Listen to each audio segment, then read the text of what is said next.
It's Laura Eubanks of Design for Serenity with your succulent tip of the day, and it is the much anticipated collector's garden renovation in Del Mar. So here we have what was kind of a coral reef tapestry, and it's been a minute since I was here with my clippers, clearly. So what I have the guys doing right now, and this is something for you to think about in your own gardens, is first thing that I like to do is identify what has run amok.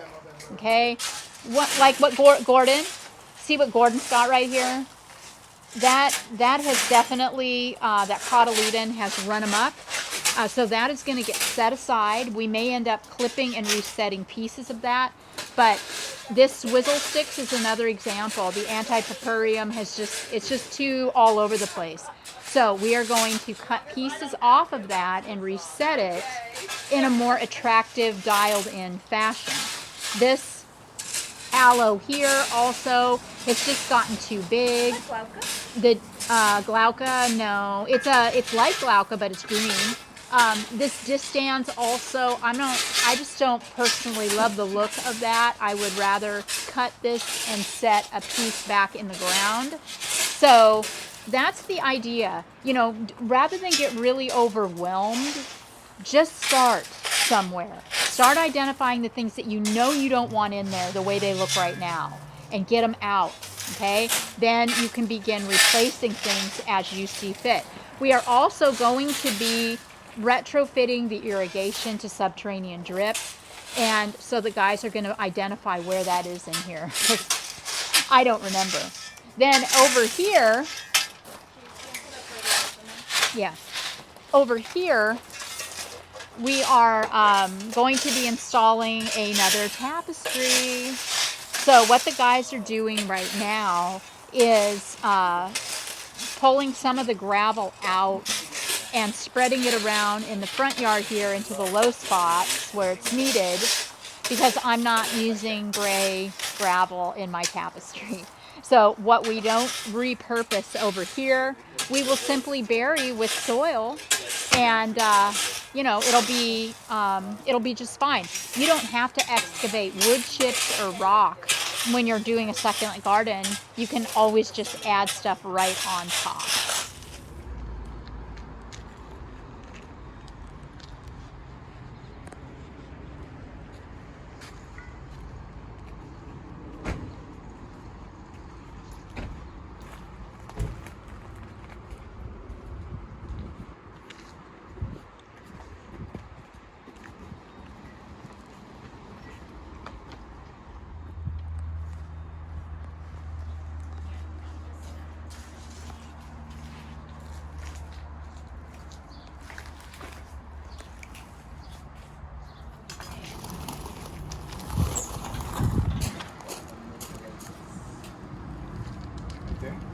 Put your hand.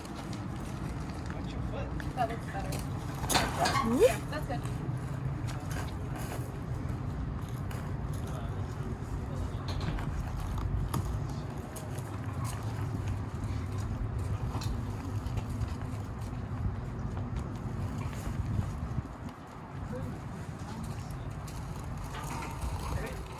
How about a lesson in subjectivity? This aloe, to some, may be beautiful. To our client, it's not. She's just not feeling this trunk. And I concur with her in this case. I think that it looks like a starfish, doesn't it? So I'm going to cut this and I'm going to set it in my new tapestry as a starfish. So I'm going to just make sure that I have enough stem so that it will stand up. And there we go. So now I have this beautiful starfish aloe to replant. And this, it would probably branch out from beneath the cuts. Why don't you just cut it lower so it's not as ugly and tan? Yeah, and so, I think that, if we just keep cutting it down lower and lower so that we can conceal the trunk but sustain the root system, that it will regenerate, right? Yeah. So yeah, I can smoke and mirror this, or perhaps cut it, you know, even a little lower than that. Okay. All right, so there you have it. Now it can regenerate from beneath the cut, keep making plants. But we've got this really, really beautiful starfish to pop into our new tapestry. Let's see what's going on back here, shall we? I know what you're thinking. What in the world is she going to do with all these plants? Well, the tapestry area is about probably 75 square feet, I would say, and I'm going to need them. Probably going to need these and more. But I also have some plants from the garden that I can use in the tapestry. This is such an anomaly. It's so amazing. This is a little Agave Victoria Regionae compacta. And look at the pups. I've never known this plant to do this. It's super awesome. So she's going to have, I mean, we're going to take them off, and I'm guessing that there's probably at least a dozen, if not more, pups on that little agave. She wants, now this Synodenium grantii right here has been in the garden for about 20 years. And every now and then she cuts the pieces off, digs out the stems, and resets the plant, because you can see that old wood is pretty fried. There's not much viability in that wood down below, close to the ground. You can see the viability up higher. Yeah, it's dead. So no problem. We'll just cut off the pretty top parts and stick them back in the ground. Brand new plant. See, here's one. It has a baby. It has one little pup. Oh, I think there might be one right here too. But not nearly as prolific as the other one.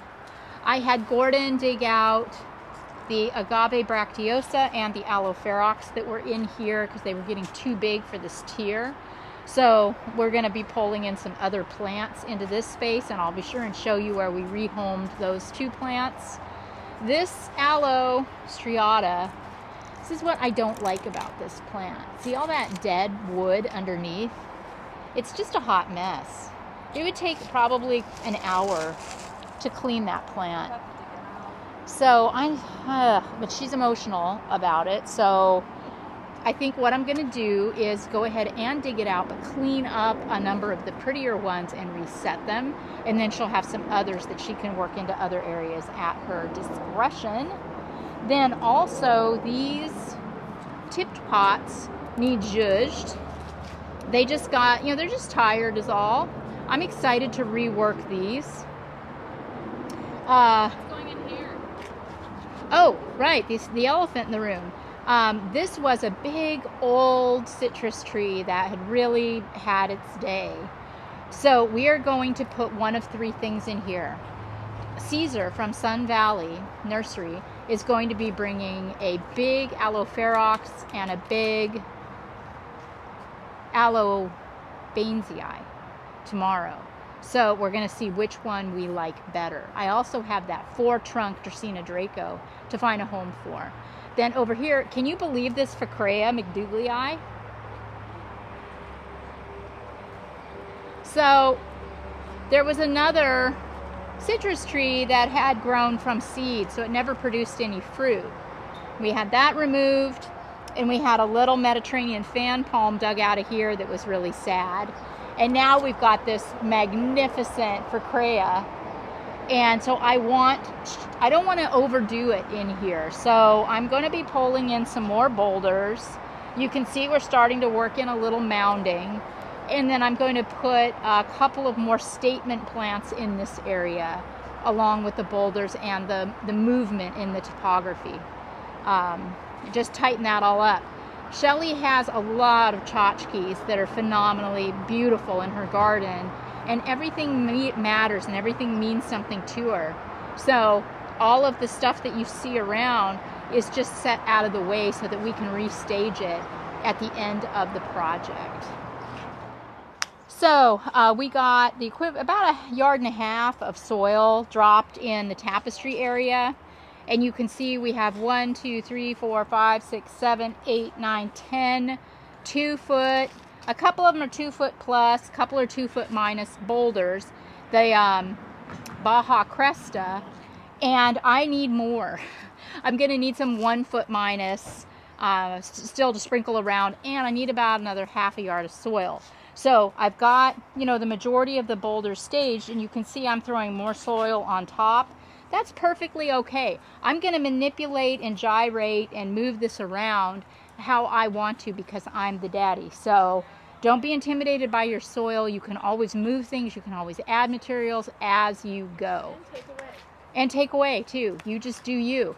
Over here, this I'm extremely pleased with. We tightened up this tapestry, and I found some really pretty little bromeliads in this pot over here that were really dense. So I took some of them along with one of the bromeliads from the pot in the back, and I moved them over into the tapestry area here and here. I'm really happy with that. So what I think now I'm going to do is I'm going to have Greg get some more Creva, the white rock, and I'm going to fill in all the areas where you see dirt with the Creva, and then rework all of the intricate top dressings, get some more fiberglass, move all the shells into place, and this will just be, you know, dialed right back in. I'm just super happy with how this turned out, and it really didn't take very long to do it either. Did we talk about these plants over here yet? I don't think we did. The ones that we moved from the back. These were big, the big green Tiracalis were here, pencil cactus. She got rid of those, and we put in a really beautiful Aloe-ferox and the Agave bracteosa. I think the Agave bracteosa is going to be a lot happier here because it won't get quite as much sun. This is one agave that really appreciates a little shade. So I pulled in a few plants from Oasis and Waterwise over here into the tapestry. And we did reuse a number of plants that we had excavated because they just got to be too much. Like, for example, this aloe. You can see that I've reworked a couple pieces of it back in. This is still absolutely viable. We're not going to throw this away. It'll get put somewhere because it's a great plant. You know, in my opinion, and again, this is all really subjective, but this to me is not salvageable. I mean, I suppose it is, but I don't like that. That's a hot mess. So that I would definitely pitch. But like these blue elf are good. Some of the cotyledon are good. So, you know, we're going to work some of these sedums back into to some of the tapestry areas. And then, of course, all of these really beautiful rocks that Shelly and her husband collected from the beach will be moved back into the new tapestry design. So it's been a really big first day. I look forward to seeing you all tomorrow. This has been Laura Eubanks for Design for Serenity with your succulent tip of the day and day one in Del Mar. Bye, guys.